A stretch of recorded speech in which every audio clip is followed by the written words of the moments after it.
evening, Professor Stewart, and thank you, my audience, for being here this evening, yet another evening of one of my speeches. Today I'm going to be discussing my persuasive speech with you guys. I have a story for you guys to start off with, though.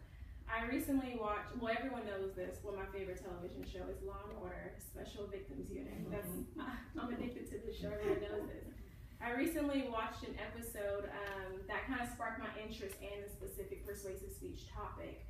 Basically, long story short, a child died suddenly, no one knew why. Eventually, come to find out that the child died due to measles, which was due to another child in their school not being properly vaccinated. Took it to court, no one was held liable, and a child was dead. A mother was out without their child, and another parent moved on with their lives and their unvaccinated child.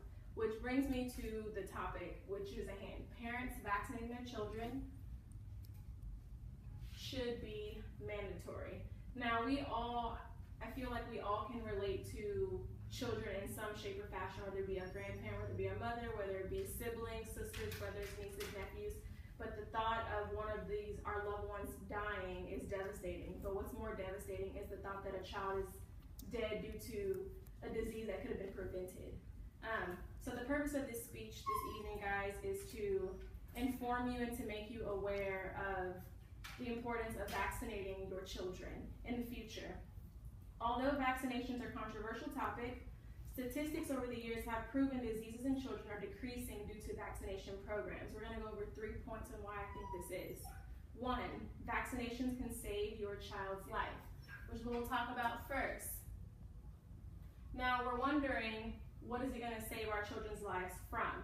I recently did some research, and a website that is managed by the U.S. Department of Health shows these few things. These are things that our child can be saved from. Pertussis disease, whooping cough. I'm pretty sure my mom has heard of this, correct? Measles disease, I have a statistic for this one. According to the World Health Organization in 2013, 145,000 people died in 1 year from the measles. Lastly, we all know the flu. Getting our flu shots. This is also a viral infection. If you haven't noticed, all 3 of these diseases have one thing in common, that they're all contagious, which brings me to my next point. Vaccinations can protect others you care about. When you're dealing with a contagious disease, everyone is exposed and everyone is at risk.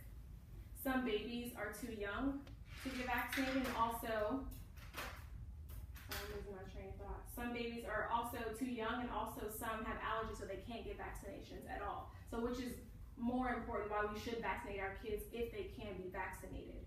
Also, let's move on. I did some research. In 2013, 72% of children were vaccinated in Texas. Fast forward 2 years later, 64% of our children were vaccinated. This means that there's a decline of 8% over 2 years in our vaccinations. And this was research that I studied from O'Connor. And these statistics were as of January 2016. Secondly, this is just a graph showing Texas people who opted out of vaccines. This number ranges from 5,000 to 40,000 from 2010 all the way to 2014. So you see 25,000, 30,000, 35, 40,000 people from over a period of 4 years that we've increased in people opting out of getting their kids vaccinated. And this research was done by Todd Ackerman of the Houston Chronicle, and this information is as of February 2015. My third and final point, vaccinations can save your family lots and lots of money. We all love saving money and saving time as well. If one of our children are exposed to a disease, that leaves what? Our kids need to be treated. And all these treatments can include the following: hospitalization, medication and prescriptions, doctor visits, long-term complications, and special education. For example, if a child gets terminally ill, a disease that can cause something as going deaf, they can't get a regular class anymore. That means that your time as a parent will go more towards that child, whereas they could have been vaccinated where health insurance covers all of those things.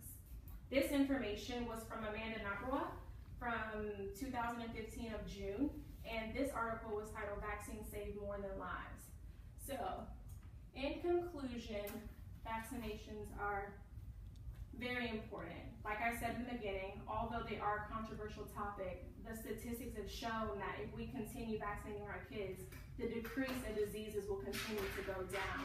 And as of today, you are allowed to bring your child into school without vaccinations. And we cannot change the law at the snap of our finger, but we can save our child's life by controlling what is around us, by vaccinating our kids. So thank you everyone for participating in the speech. I hope that you have been persuaded to potentially vaccinate your kids or your future kids. And thank you, Professor Stewart, for listening to my final speech, and you guys have a great evening. Thank you.